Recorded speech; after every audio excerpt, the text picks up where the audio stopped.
इस फिल्म की कहानी सच्चाई से प्रेरित है और इस फिल्म में मैंने हर कदम पे बाबा जी का अस्तित्व, बाबा जी के चमत्कार, बाबा जी को महसूस किया है और बाबा जी को रखा है, मैंने दिखाया है मैंने इस फिल्म में, और लोग भी इस चीज़ को महसूस करेंगे। यह एक फिल्म नहीं, आस्था ते विश्वास दा बयान है। ये हमारा आस्था और विश्वास ही है जो हमें मंदिर, मस्जिद, गुरुद्वारे और सब जगह लेकर जाता है, इन धार्मिक स्थानों पे लेके जाता है। हम आस्था लेकर उस जगह पे जाते हैं और जब जो कुछ झोली फैलाकर मांगते हैं और जब मुराद पूरी हो जाती है तो हमारा विश्वास पुख्ता हो जाता है। चमत्कार होते हैं? बिल्कुल मैंने अपनी चमत्कार बताई आपको, आपके सामने जीती जागती बैठी हुई हूँ। हम लोगों ने 4 साल तक हमारे एसोसिएशन में लाइन लगा के रखी थी टाइटल लेने के लिए। हमें 4 साल बाद ये टाइटल मिला, हम लोग लाइन में थे। आप सोचो कि हमारा कितना विश्वास होगा गुरु नानक देव जी पे। अगर आप कॉमेडी फिल्म बना देते हो तो आप सेफ खेलते हो, तो कहीं ना कहीं चांस रहता है कि ठीक है फिल्म चल जाएगी, या फिर कुछ और आप बना दो, कुछ रोमांटिक बना दो, कोई लव स्टोरी बना दो, तो उसमें ना रिस्क कम होता है। बट जब हम ऐसी फिल्में बनाते हैं तो एक रिस्क फैक्टर रहता है, दिमाग में चलता है कि पता नहीं लोग देखने जाएंगे या नहीं जाएंगे। अरे हम नानक नाम जहाज बना रहे हैं, इसमें रिस्क कहाँ से होगा? हम तो उस जहाज में बैठ गए हैं, अब बाबा की मर्जी, पार तो लगाएंगे ही, क्यों नहीं लगाएंगे। आपने जो दारा बिंदु सर का जो चेहरा ही बदल दिया है ना, बिल्कुल वो उन्होंने दाढ़ी रखी हुई है, उन्होंने पगड़ी पहनी हुई है, तो फिर जब आपने पहली बार उनको बोला कि आपका किरदार ऐसा है, क्योंकि बहुत कम फिल्मों में उनका जो किरदार है वो ऐसा है, तो उनका रिएक्शन क्या था? तो जैसे ही मैंने कहानी सुनाई ना, बोले नहीं सुनना है, मुझे बताओ मुझे करना क्या है। तो मैंने उनको बताया कि आपको ना सेवादार बनना है। कोई बुजुर्ग थे जो यूके से आए थे, वो पैरालाइज हो गए थे, वो चल फिर नहीं सकते थे। 3 दिन तक अमृतसर में गोल्डन टेम्पल में उनको रखा गया और वहाँ पे पाठ हुआ 3 दिन तक, और उनको पवित्र सरोवर में उनको स्नान कराया गया 3 दिन, और उसके बाद वो अपने पैरों पर चल कर गए। मैंने अपनी फिल्म में भी छोटी सी ये कोशिश की है। पहले तो ये बताओ कि जब भी पंजाब आते हो तो कैसा फील होता है? बहुत अच्छा फील होता है। मैं लास्ट टाइम पंजाब आई थी अभी मार्च अप्रैल में। तो दरबार साहब गए थे अभी जब आप आए, तो कैसा महसूस किया? मैं वो फीलिंग जानना चाहता हूँ। मैं आपको क्या बताऊँ कि लोग जाते हैं दरबार साहब पे, बहुत कुछ मांगते हैं, मैं कुछ मांग नहीं पाती, बस सिर्फ आंखों से आंसू आ जाते हैं। सत श्री अकाल जी, लिव ऑन देख रहे हो तुसीं ते मैं रमनदीप सिंह। ਤਾਂ 15 ਨਵੰਬਰ ਨੂੰ ਸਿਨੇਮਾ ਘਰਾਂ ਦੇ ਵਿੱਚ ਇੱਕ ਬੜੀ ਹੀ ਖੂਬਸੂਰਤ ਫਿਲਮ ਨਾਨਕ ਨਾਮ ਜਹਾਜ਼ ਹੈ ਰਿਲੀਜ਼ ਹੋਣ ਜਾ ਰਹੀ ਹੈ। ਤਾਂ ਇਸ ਫਿਲਮ ਦੇ ਜੋ ਡਾਇਰੈਕਟਰ ਸਾਡੇ ਨਾਲ ਮੌਜੂਦ ਨੇ, ਕਲਿਆਣੀ ਸਿੰਘ ਜੀ ਸਾਡੇ ਨਾਲ ਅੱਜ ਗੱਲਬਾਤ ਕਰਨਗੇ। ਤਾਂ ਮੈਮ ਫਿਲਮ ਦਾ ਨਾਮ ਬੜਾ ਸੋਹਣਾ ਹੈ, ਨਾਨਕ ਨਾਮ ਜਹਾਜ਼ ਹੈ। ਤਾਂ ਸਭ ਤੋਂ ਪਹਿਲਾਂ ਮੇਰਾ ਸਵਾਲ ਇਹੀ ਹੈ ਕਿ ਕਿਵੇਂ ਆਈਡੀਆ ਆਉਂਦਾ ਇਸ ਫਿਲਮ ਨੂੰ ਬਣਾਉਣ ਦਾ ਕਿ ਸਾਨੂੰ ਇਹ ਫਿਲਮ ਬਣਾਉਣੀ ਚਾਹੀਦੀ ਹੈ? सत श्री अकाल जी, मेरा नाम कल्याणी सिंह।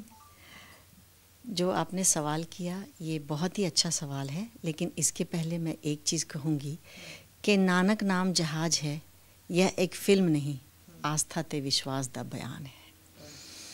और ये फिल्म बनाने का ख्याल आपने पूछा कैसे आया। पहली बात, मैं नॉन पंजाबी नॉन सिख हूँ, लेकिन बचपन से मेरा गुरु नानक देव जी पे बहुत विश्वास है, बहुत ज़्यादा विश्वास है। और मेरे हस्बैंड मान सिंह जी जो हैं वो भी राजपूत हैं, उनका भी बहुत विश्वास है गुरु नानक देव जी पे। हम लोगों ने 4 साल तक हमारे एसोसिएशन में लाइन लगा के रखी थी टाइटल लेने के लिए। हमें 4 साल बाद ये टाइटल मिला, हम लोग लाइन में थे। आप सोचो कि हमारा कितना विश्वास होगा गुरु नानक देव जी पे। 4 साल बाद जब हमें ये टाइटल मिला, उस वक्त हमें ऐसा लगा कि हमारी जिम्मेदारी बहुत बढ़ गई है। क्यों बढ़ गई है कि ये जो टाइटल है ना अपने आप में, ये इतना बड़ा है कि हमारी जिम्मेदारी भी बड़ी हो गई। और हमें ऐसा लगा कि गलती की कहीं कोई गुंजाइश नहीं है। इस टाइटल के साथ गलती नहीं कर सकते। इसके लिए मेरे हस्बैंड ने उनके दोस्त हैं कुछ अच्छे बहुत जानकार और पढ़े लिखे ज्ञानी लोग सिख हैं, उनकी हम लोगों ने एक टीम बनाई ताकि हमें कदम कदम पे वो हमारा बोलते हैं ना कि मार्गदर्शन करते रहें। हम अगर कुछ गलत कोशिश भी हमारी छोटी सी भी हो रही है तो उसे हमें सुधार दें कि नहीं नहीं ये नहीं कर सकते, ये सोच भी नहीं सकते इस फिल्म के लिए। तो हमने हमारी जो टीम थी वो हमारी टीम बहुत अच्छी टीम, और उस टीम के बदौलत ही मैंने कलम उठाई और नानक नाम जहाज लिखना शुरू किया। उस फिल्म की राइटर भी मैं ही हूँ। आपने बोला कि मेरा ना गुरु नानक देव जी के ऊपर बहुत ज़्यादा भरोसा है, तब मैं इस भरोसे का कारण जान सकता हूँ? वैसे हम सब ही बहुत ज़्यादा भरोसा करते हैं, बट आपने एक फ़िल्म बनाई। बात ये नहीं है कि आपने फिल्म बना दी तो भरोसा है, आपके चेहरे पे ये नज़र आ रहा है कि आप बहुत ज़्यादा भरोसा करते हो। इसका क्या कारण है? इसका कारण ये है कि एक तो बचपन से मुझे गुरु नानक देव जी पे बहुत भरोसा है, और मैं बचपन में भी गुरुद्वारे जाया करती थी। कुछ ऐसा हुआ ज़िंदगी में? बहुत कुछ हुआ, सारी बातें तो नहीं बता पाऊँगी, बस एक ज़रूर बताऊँगी।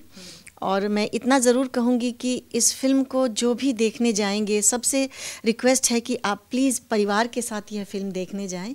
यह फिल्म परिवार के साथ देखने वाली फिल्म है, यह परिवार को जोड़ कर रखने वाली फिल्म है। और मैं इतना और कहूँगी कि इस फिल्म की कहानी सच्चाई से प्रेरित है। इस फिल्म की कहानी सच्चाई से प्रेरित है, और इस फिल्म में मैंने हर कदम पे बाबा जी का अस्तित्व, बाबा जी के चमत्कार, बाबा जी को महसूस किया है और बाबा जी को रखा है मैंने, दिखाया है मैंने इस फिल्म में, और लोग भी इस चीज़ को महसूस करेंगे। मैं सिर्फ एक अपनी कहानी बताऊंगी कि शादी के बाद मतलब 2-4 साल होते हैं ना कि रिश्तेदार, शादी हो गई तो बस अब बच्चा चाहिए, क्यों नहीं जी हो रहा है बच्चा, क्यों नहीं हो रहा है। तो हम लोगों ने काफ़ी ट्रीटमेंट वगैरह भी करवाया, लेकिन कुछ रिज़ल्ट नहीं निकला। और फिर कुछ ऐसी घटना घटी कि फिर मेरे हस्बैंड, मेरे परिवार वाले सारे आ गए, और मेरे हस्बैंड ने उनको बोला कि मुझे सिर्फ 1 साल दे दो, मुझे विश्वास है कि ईश्वर कुछ चमत्कार करेगा।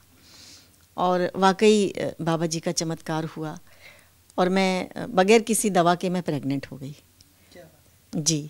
और आज मेरा बेटा 24-25 साल का है और अमेरिका में कंप्यूटर इंजीनियरिंग में मास्टर कर रहा है। आपको शुरू से ही भरोसा था? क्योंकि जब हम ना ऐसी सिचुएशन में होते हैं कि जब हमारी कहीं से बात नहीं बनती तो हमारे पास बहुत सारी बातें आती हैं। कोई कहता है कि तुम उस संत के पास चले जाओ, तुम उस बाबा के पास चले जाओ, वो देसी दवाई देगा, वो ये कर देगा। आपके पास भी ये चीज़ें आई होंगी, तुम उस डॉक्टर के पास चले जाओ, फिर आप डगमगाए क्यों नहीं? बिल्कुल, मुझे तो ऐसा लग रहा है कि जो मेरे साथ हुआ वो सारी बातें आपको जानकारी है। मेरे साथ ये सारा कुछ हो गया। जैसे बोलते हैं ना, जादू टोना, तंत्र मंत्र यंत्र, बाबा मुल्ला, सारे लोगों के पास हम गए, सारे लोगों ने हमें बेवकूफ़ बनाया। लेकिन मेरे हस्बैंड का और मेरा एक विश्वास था कि नहीं, अब कुछ नहीं करना है, अब जो करेगा वही करेगा। फिर आप किसी गुरु घर में गए थे? नहीं, हम मंदिर तो हम जाते ही रहते थे। और फिर मेरे हस्बैंड ने 40 दिन का वो किया, पाठ कराया, और पाठ खुद भी किया। और उसके बाद बिल्कुल 40 दिन के बाद चमत्कार नहीं हो गया। बोलते हैं ना, भगवान भी आपकी परीक्षा लेता है। तो मैं शायद भगवान के उस परीक्षा से पार हुई और मैं फिर प्रेग्नेंट हो गई जी। आप मैम, जैसे एक ना सबसे बड़ी बात है कि चलो हम हिंदू और सिख हम सब एक हैं, पर बेशक दुनिया में बहुत सारी चीज़ें होती हैं जिसमें ना तोड़ने की बातें की जाती हैं। पर बहुत सारे ऐसे लोग हैं जो बहुत ज़्यादा गुरु नानक देव जी से प्यार करते हैं, हम राम जी से प्यार करते हैं, हम में कुछ नहीं बांटा हुआ, हम सब एक ही हैं।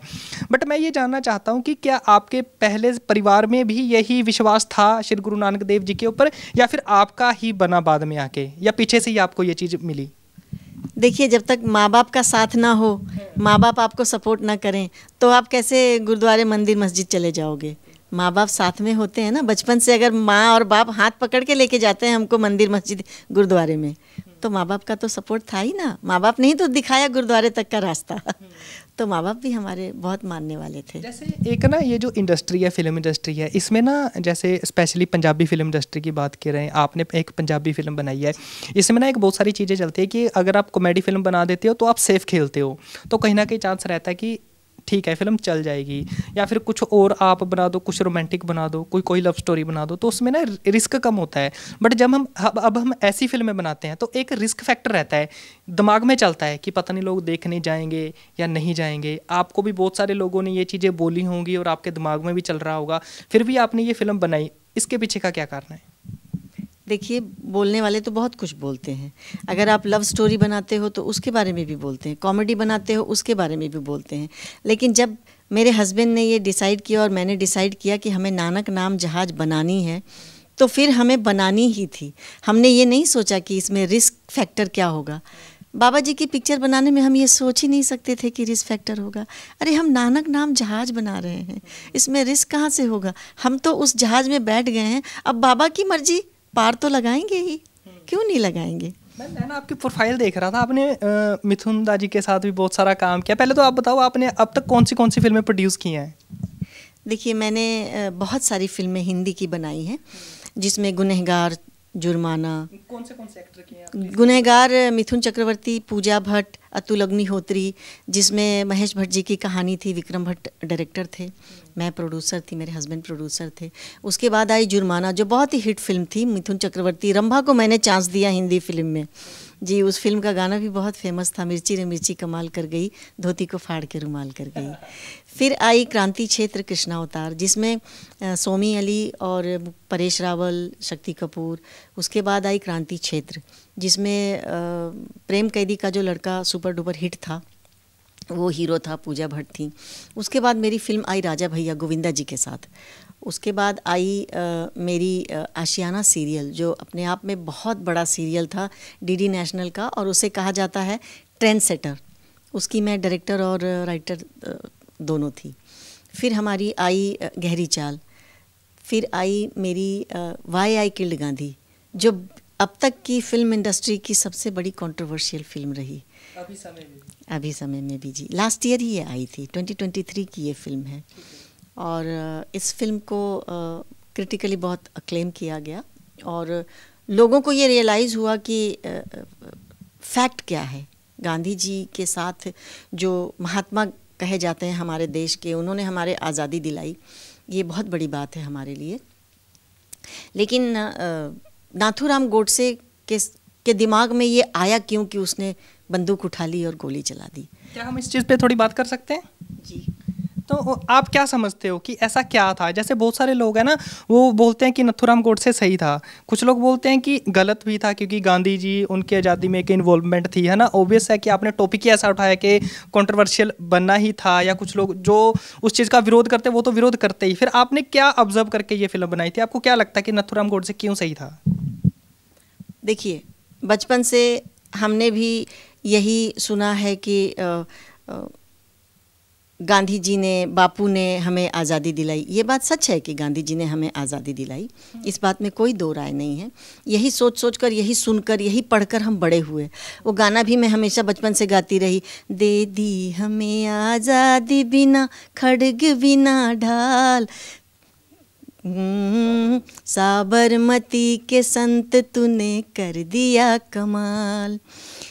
इसके साथ क्या हुआ ना कि जो नाथूराम गोडसे की जो फाइल थी, उनका जो कोर्ट का केस था, यहीं पंजाब कोर्ट में उन्हें फांसी की सज़ा दी गई थी।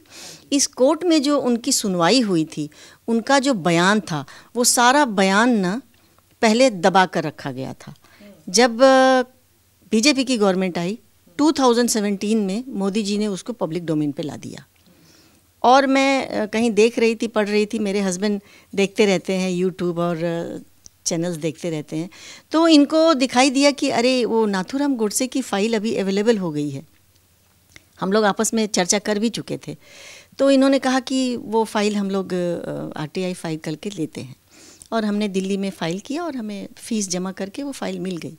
और पढ़ने के बाद हमने ये डिसाइड किया कि कंट्रोवर्सी तो है, लेकिन सच्चाई लोगों तक आना चाहिए। किसी न किसी को तो सच्चाई लाना चाहिए ना। अब गांधी जी डंडा लेकर नहीं जाते आगे तो हमें आज़ादी नहीं मिलती। उन्होंने कोशिश की ना आज़ादी लेने के लिए।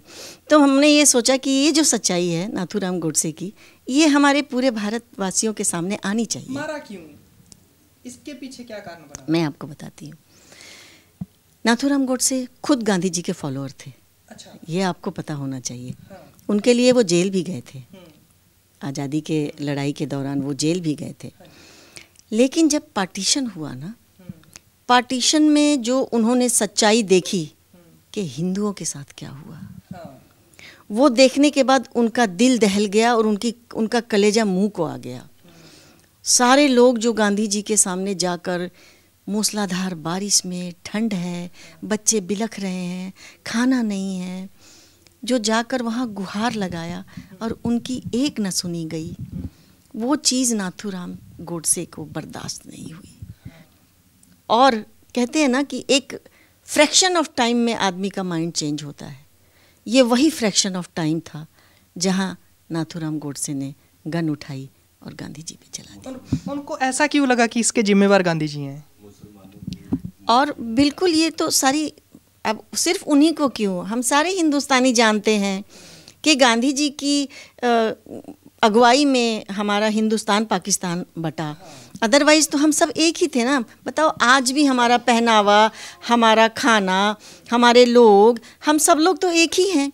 लेकिन वो समय एक होकर चलने का था, लेकिन अंग्रेज़ों की जो मंशा थी डिवाइड एंड रूल, वो डिवाइड करके चले गए और हम डिवाइड हो गए। तो उस वक्त तो लीडर गांधी जी ही थे ना। उन्होंने ये सोचा कि चलो मुस्लिम को हम एक जगह दे देते हैं और मुस्लिम सपोर्ट कर दिया उन्होंने। वो नहीं करना चाहिए था उन्हें। आज देखो जो एक स्टेप लिया गया था उस वक्त, आज उसी का भुगतान हम कर रहे हैं कश्मीर की वजह से। जो आज हमारा LOC बना हुआ है, जो कश्मीर हमारा था, जो आज उस तरफ चला गया, ये सिर्फ उसी एक गलत डिसीजन की वजह से था। तो ये होता है ना कि परिवार का बड़ा बुजुर्ग अगर कोई एक गलत डिसीजन ले ले तो आने वाले सारे नस्ल उस चीज़ को भुगतते हैं। तो वही बात थी। मैम चलो हम फिर आपकी फ़िल्म के ऊपर वापस आते हैं। जब हमने आपकी फ़िल्म का ट्रेलर देखा, नानक नाम जहाज है, तो इसमें मुकेश ऋषि जी है ना, दारा बिंदु सिंह और बहुत सारे ऐसे किरदार हैं जो इस फिल्म में नजर आएंगे। आपने जो दारा बिंदु सर का जो चेहरा ही बदल दिया है ना, बिल्कुल वो उन्होंने दाढ़ी रखी हुई है, उन्होंने पगड़ी पहनी हुई है। तो फिर जब आपने पहली बार उनको बोला कि आपका किरदार ऐसा है, क्योंकि बहुत कम फिल्मों में उनका जो किरदार है वो ऐसा है, तो उनका रिएक्शन क्या था? उनका रिएक्शन तो ये था, मैं बताऊं, हम लोग मुंबई में जुहू में पास ही रहते हैं। मेरे हस्बैंड ने उनको बोला कि मैं नानक नाम जहाज बना रहा हूं, तो बोले कि मेरे बगैर ना बनाइयो मेरे बगैर तो ये पिक्चर बनेगी ही नहीं। हमने कहा नहीं, हमने ऑलरेडी आपके लिए रोल सोच कर रखा है। तो मान सिंह जी ने बोला कि आ जाओ, तुमको कहानी नरेट करे। बोले अभी मैं अभी आता हूँ, तो है कहाँ? इन्होंने बोला मैं ऑफिस में हूँ। रोड क्रॉस करके उनका घर है। वो भाग कर आ गए चप्पल में ही। हाँ, बोले अब कहानी सुनाओ। तो जैसे ही मैंने कहानी सुनाई ना, बोले नहीं सुनना है, मुझे बताओ मुझे करना क्या है। तो मैंने उनको बताया कि आपको ना सेवादार बनना है गुरुद्वारे में, और गुरुद्वारे में गुरु की सेवा करनी है, ग्रंथ जी की सेवा करनी है और लोगों का मार्गदर्शन करना है। और मैंने उनको उनकी लुक बताई। बोले कि कमाल है, आपने मेरा लुक भी इतना बढ़िया रखा है। कहानी नहीं सुनी उन्होंने, प्लीज़ मैं बता दूं सच, उन्होंने कहानी नहीं सुनी। उन्होंने बोला जो भी डेट चाहिए मानसी, बस सिर्फ तुम मुझे बता देना, मैं ऑलवेज़ अवेलेबल हूँ। और जो आप कैरेक्टर उनका देखोगे ना, आपने बिंदु दारा सिंह जी को उस कैरेक्टर में आगे तो अभी तक तो नहीं देखी है, आगे का मैं नहीं जानती, लेकिन जो उन्होंने किरदार किया है एकदम अलग हटके और इतना जस्टिफाई किया है उस किरदार के साथ में, आप सोच नहीं सकते कि बिंदु दारा सिंह जी पहले और क्या क्या रोल कर चुके हैं।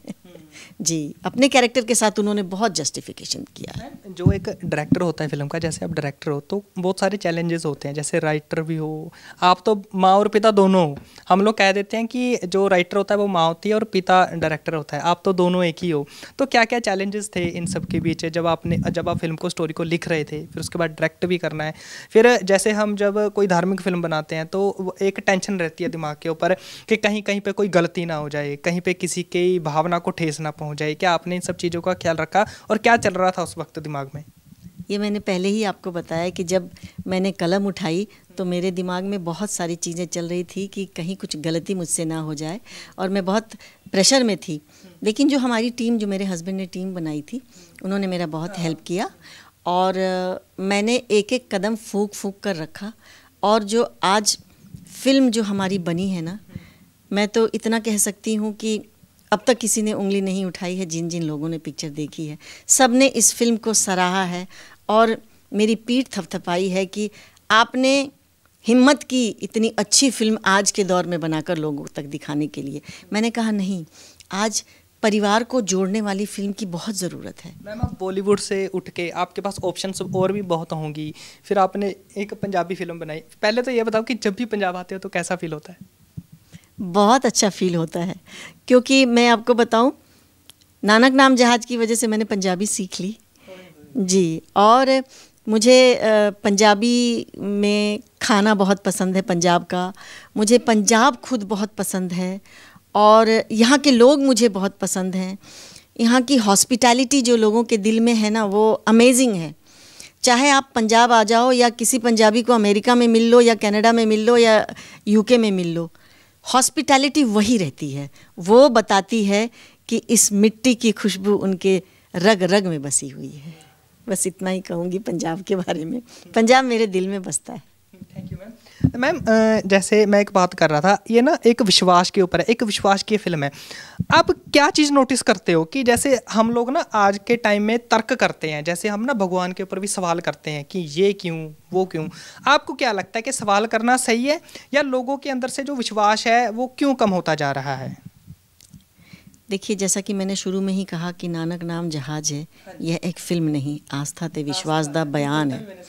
ये हमारा आस्था और विश्वास ही है जो हमें मंदिर, मस्जिद, गुरुद्वारे और सब जगह लेकर जाता है, इन धार्मिक स्थलों पे लेके जाता है।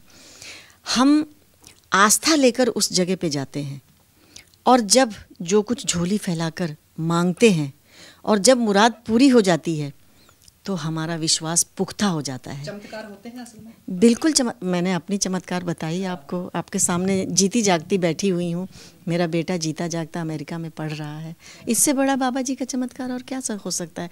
और इससे बड़े बड़े चमत्कार बाबा जी ने किए हैं, वो सारी दुनिया को पता है। मैंने खुद पढ़ा था कि एक कोई बुज़ुर्ग थे जो यूके से आए थे, वो पैरालाइज हो गए थे, वो चल फिर नहीं सकते थे। 3 दिन तक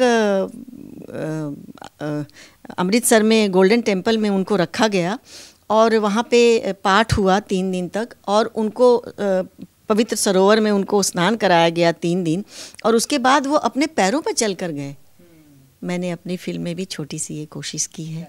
जब आप देखेंगे तो आप लगेगा कि बाबा जी की मौजूदगी हर जगह है, हर जगह। सिर्फ हमें महसूस करने की ज़रूरत है। मेरा ना आपसे एक सवाल है, जैसे आप ना एक हिंदू फैमिली से हो, आपका अपने धर्म के ऊपर भी विश्वास है, पर आपका गुरु नानक देव जी के ऊपर भी मुझे लगता है उससे ज़्यादा ही विश्वास है ना? तो पंजाब में ना एक छोटी सी चीज़ चल रही है, जैसे हम लोग ना डगमगा जाते हैं। जैसे हमारी ज़िंदगी में कुछ अच्छा हुआ, फिर तो चाहे हम भगवान को थैंक यू बोले चाहे ना बोले, अगर बुरा हो जाए फिर हम जरूर कह देते हैं कि यार भगवान ने गलत कर दिया। फिर उसकी वजह से पंजाब में एक थोड़ी सी चीज़ हो रही है कि कई लोग तो धर्म ही अपना चेंज कर रहे हैं। ज़्यादातर सिख फैमिलियों में ऐसा कुछ इलाकों में हो रहा है कि सिख बंदे या तो किसी और धर्म में चले जा रहे हैं। आपको क्या लगता है कि इसके पीछे का कारण क्या हो सकता है, या फिर आप इस चीज़ आपने सुनी वैसे ये चीज़? मैंने सुनी भी है, मैंने देखी भी है, लेकिन मैं सिर्फ इतना ही कहना चाहूँगी उन लोगों से जो आज अपना धर्म चेंज कर रहे हैं, सिर्फ इसलिए कि जिस धर्म में वो हैं उनके साथ कुछ गलत हो गया या उनकी जो ख्वाहिश थी वो पूरी नहीं हुई, तो इस बात की क्या गारंटी है कि जो आप चेंज करके जा रहे हो उसमें वो सारी चीज़ें हो जाएंगी? गारंटी किस चीज़ की नहीं है? क्या हम ये बोल सकते हैं कि अभी आप मेरे साथ मेरा इंटरव्यू कर रहे हो, मैं दरवाज़ा खोलकर बाहर जाऊंगी तो मैं सही ढंग से जाऊंगी या मेरी लाश जाएगी? हम सांस अपनी मर्जी से नहीं ले सकते, तो सोचो कोई ना कोई ऊपर बैठा है जो हम सबको कंट्रोल कर रहा है। इस बात को हमें कभी नहीं भूलनी चाहिए, चाहे हम किसी भी धर्म में चले जाएं। और धर्म एक ही है, हमारे मानने और मानने के ऊपर है कि आप कैसे विश्वास करते हो, कैसे उस पर अंधविश्वास करते हो, या कैसे उसको नहीं मानते और कैसे उसको मानते हो। बोलते हैं ना, मानो तो देव, ना मानो तो पत्थर। आपके अंदर ना, जैसे बात कर रहा हूँ, एक ठहराव सा है आपके अंदर है, जैसे आप सेटिस्फाई से हो ज़िंदगी में। ये कैसे हो पाया, मतलब ये बदलाव कैसे आया? आप शुरू से ही ऐसे हो या बाद में कुछ चीज़ें ऐसी हो गई कि आप इतने ठहराव में आ गए कि नहीं यार, कि सब कुछ भगवान के ऊपर, ये जो करता है वही करता है? नहीं, जब तक मेरा बेटा नहीं हुआ था ना, मैं बहुत एग्रेसिव और बहुत गुस्से वाली हुआ करती थी। और जब मेरा बेटा हुआ, उसके बाद धीरे धीरे मेरा नेचर चेंज हुआ, और मैं धीरे धीरे बिल्कुल, आज मैं ईश्वर की उपासना किए बगैर घर से कदम बाहर नहीं रखती। मैम, पहले ना जैसे बॉलीवुड में होता था कि बॉलीवुड में ना एक पंजाब और पंजाबियों की इमेज को अलग तरीके से, या फिर हा हा ही कुछ कॉमेडियन टाइप पेश किया जाता था, पर आज के टाइम में वो इमेज बदल चुकी है। आप कैसे देखते हो उस चीज़ को? देखिए, ये आपके ऊपर होता है कि आप अपने आप को किस तरह से पोर्ट्रे करते हो, किस तरह से प्रेजेंट करते हो। जैसे मैं एक चीज़ बताऊं, मैं अपने बारे में बता रही हूँ, चाहे पंजाब हो या बॉलीवुड हो, मैंने अपने आप को अपनी इंडस्ट्री में भी अगर आप जाकर पूछोगे तो कल्याणी सिंह जी का नाम एक बड़े अदब से और तहजीब से लिया जाता है। मैंने अपने आप को उस तरह से प्रेजेंट किया है। मैं बहुत ही काम से मतलब रखती हूँ और अपने आप को बहुत ज़्यादा अपने काम में बिज़ी रखती हूँ। मैं फालतू चीज़ों में टाइम नहीं वेस्ट करती। मैं क्रिएटिव पर्सन हूँ, तो क्यों ना अपना हर वक्त किसी न किसी चीज़ की क्रिएशन में लगाऊँ, मेरा ऐसा सोचना है। आप लास्ट टाइम पंजाब कब आए थे? मैं लास्ट टाइम पंजाब आई थी अभी मार्च अप्रैल में। दरबार साहब गए थे अभी जब आप आए, तो कैसा महसूस किया? मैं वो फीलिंग जानना चाहता हूँ। मैं आपको क्या बताऊँ कि लोग जाते हैं दरबार साहब पे, बहुत कुछ मांगते हैं। मैं कुछ मांग नहीं पाती, बस सिर्फ आंखों से आंसू आ जाते हैं, इतना ही कहूँगी। बहुत बहुत थैंक यू मैम। बहुत विश्वास है मुझे उनके ऊपर। मैं सिर्फ लोगों से ये अपील करूँगी कि प्लीज़ नानक नाम जहाज को अपने दिल में बसाइए, और गुरु पर्व के दिन 15 नवंबर को थिएटर में आकर पूरे परिवार के साथ पिक्चर को देखिए और महसूस कीजिए कि आपके साथ बाबा जी हैं।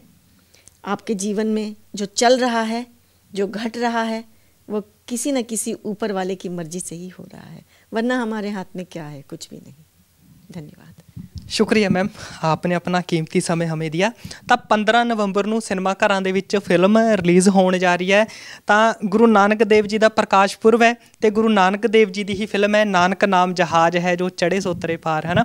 ਤਾਂ ਆਪਾਂ ਹੋਰ ਵੀ ਫਿਲਮਾਂ ਦੇਖਦੇ ਹਾਂ, ਆਪਾਂ ਕਾਮੇਡੀ ਫਿਲਮਾਂ ਦੇਖਦੇ ਹਾਂ, ਆਪਾਂ ਰੋਮਾਂਸ ਵਾਲੀ ਫਿਲਮਾਂ ਦੇਖਦੇ ਹਾਂ, ਆਪਾਂ ਐਕਸ਼ਨ ਵਾਲੀ ਫਿਲਮਾਂ ਦੇਖਦੇ ਹਾਂ। ਤਾਂ ਮੈਨੂੰ ਲੱਗਦਾ ਕਿ ਇਹ ਇੱਕ ਦੇਣ ਹੋਵੇਗੀ ਤੁਹਾਡੀ ਪੰਜਾਬੀ ਇੰਡਸਟਰੀ ਨੂੰ, ਕਿਉਂਕਿ ਸਭ ਤੋਂ ਵੱਡੀ ਗੱਲ ਹੈ ਕਿ ਇੱਕ ਪਰਿਵਾਰ, ਪ੍ਰੋਡਿਊਸਰ, ਡਾਇਰੈਕਟਰ ਬੋਲੀਵੁੱਡ ਤੋਂ ਉੱਠ ਕੇ, ਜਦ ਕਿ ਉਹਨਾਂ ਦੇ ਕੋਲ ਹੋਰ ਲੱਖਾਂ ਹੀ ਆਪਸ਼ਨਾਂ ਨੇ ਫਿਲਮ ਬਣਾਉਣ ਦੀਆਂ, ਪਰ ਉਹ ਇੱਕ ਪੰਜਾਬੀ ਫਿਲਮ ਬਣਾ ਰਹੇ ਨੇ, ਪੰਜਾਬ ਦੇ ਇਤਿਹਾਸ ਦੇ ਉੱਤੇ ਫਿਲਮ ਬਣਾ ਰਹੇ ਨੇ, ਗੁਰੂ ਨਾਨਕ ਦੇਵ ਜੀ ਦੇ ਇਤਿਹਾਸ ਦੇ ਉੱਤੇ ਫਿਲਮ ਬਣਾ ਰਹੇ ਨੇ। ਤਾਂ ਸਾਨੂੰ ਜ਼ਰੂਰ ਇਹ ਫਿਲਮ ਦੇਖਣੀ ਚਾਹੀਦੀ ਹੈ, ਪ੍ਰਮੋਟ ਕਰਨੀ ਚਾਹੀਦੀ ਹੈ, ਸਪੋਰਟ ਕਰਨੀ ਚਾਹੀਦੀ ਹੈ। ਤਾਂ ਆਪਣੇ ਪਰਿਵਾਰ ਦੇ ਨਾਲ, ਦੋਸਤਾਂ ਦੇ ਨਾਲ, ਸਾਰਿਆਂ ਦੇ ਨਾਲ ਮਿਲ ਕੇ 15 ਨਵੰਬਰ ਨੂੰ ਸਿਨੇਮਾ ਘਰਾਂ ਦੇ ਵਿੱਚ ਇਹ ਫਿਲਮ ਦੇਖਣ ਲਈ ਜ਼ਰੂਰ ਜਾਓ। ਧੰਨਵਾਦ।